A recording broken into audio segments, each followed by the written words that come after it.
ล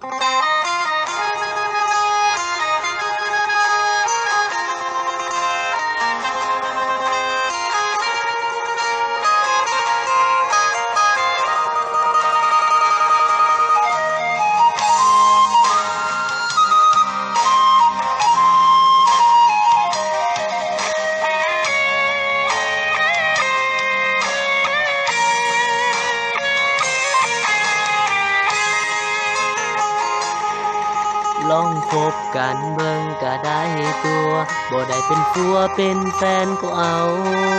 ถ้าคบแล้วถูกใจว่าแม่นคังเอิ้นว่าคนฮักหรือกิ๊กก็ได้สิบ่ให้เจ้าต้องกดดันจนถึงวันตกลงปลงใจสิอายอยู่ในฐานะใดก็พร้อมและยอมทุกอย่าง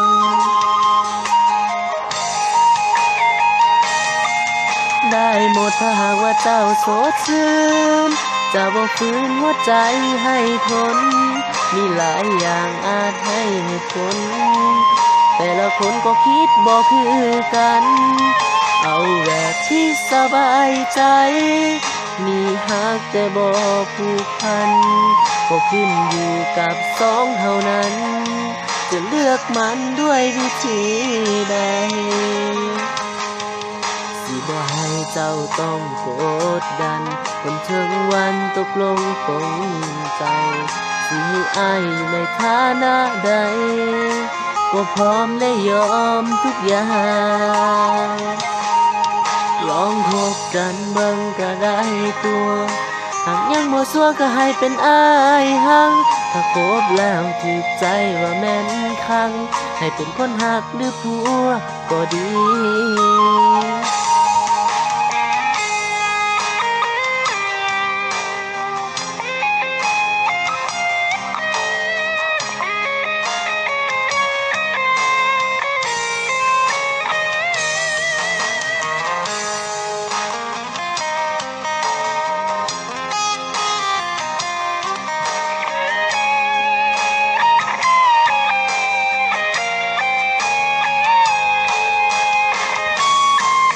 ได้หมดถ้าหากว่าเจ้าโสดชื่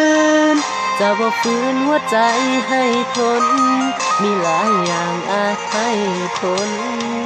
แต่ละคนก็คิดบ่คือกันเอาแบบที่สบายใจมีหักแต่บ่ผูกพันก็ขึ้นอยู่กับสองเท่านั้น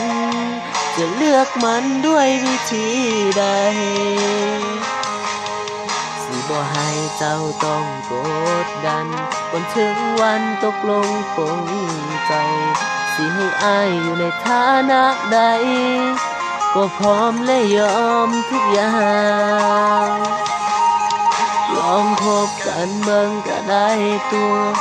หากยังบ่ซัวก็ให้เป็นอายหังถ้าคบแล้วถูกใจว่าแม่นคังให้เป็นคนหักหรือผัวก็ดี